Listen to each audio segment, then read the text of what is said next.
मेहनत के फल की कहानी। एक गांव में दो दोस्त रहते थे। एक का नाम मोहन और दूसरे का नाम सोहन था। दोनों में बहुत ही गहरी मित्रता थी। मोहन बहुत ही धार्मिक व्यक्ति था। वह हमेशा भगवान की भक्ति में लीन रहता था, जबकि सोहन बहुत ज्यादा मेहनती था।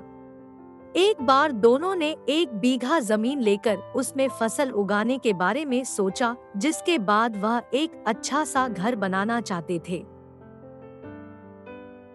इसके बाद दोनों दोस्तों ने खेत खरीद लिया।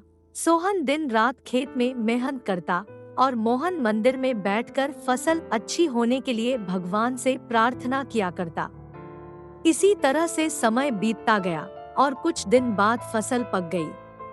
फसल पकने के बाद उसकी कटाई करके उसे बाजार में जाकर बेच दिया। इसके बाद उन्हें अच्छा पैसा मिला।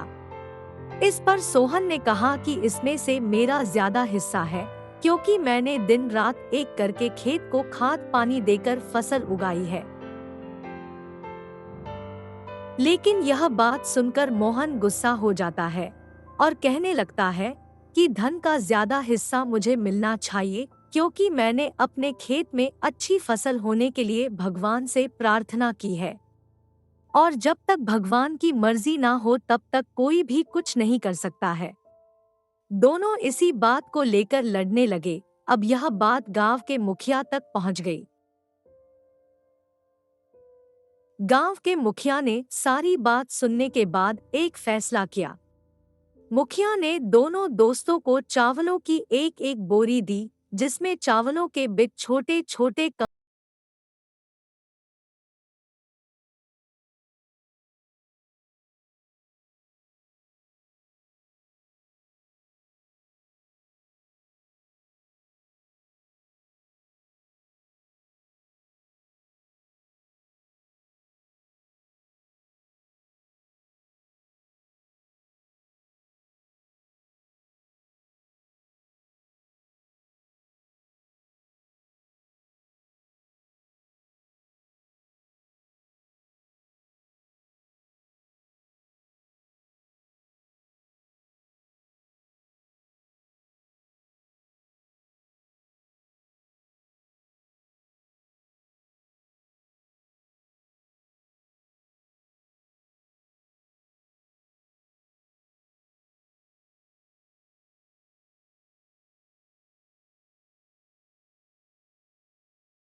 मुखिया ने मोहन को समझाते हुए कहा कि भगवान भी हमारी मदद जब ही करते जब हम अपनी तरफ से मेहनत करते हैं।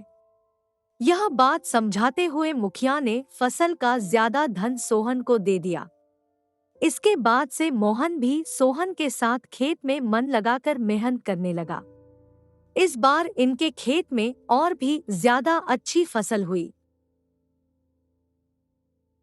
यह कहानी हमें सिखाती है कि हमें कभी भी पूरी तरह से भगवान के भरोसे पर नहीं बैठना चाहिए, क्योंकि भगवान भी हमारी सहायता तभी करते हैं जब हम अपनी तरफ से मेहनत करते हैं।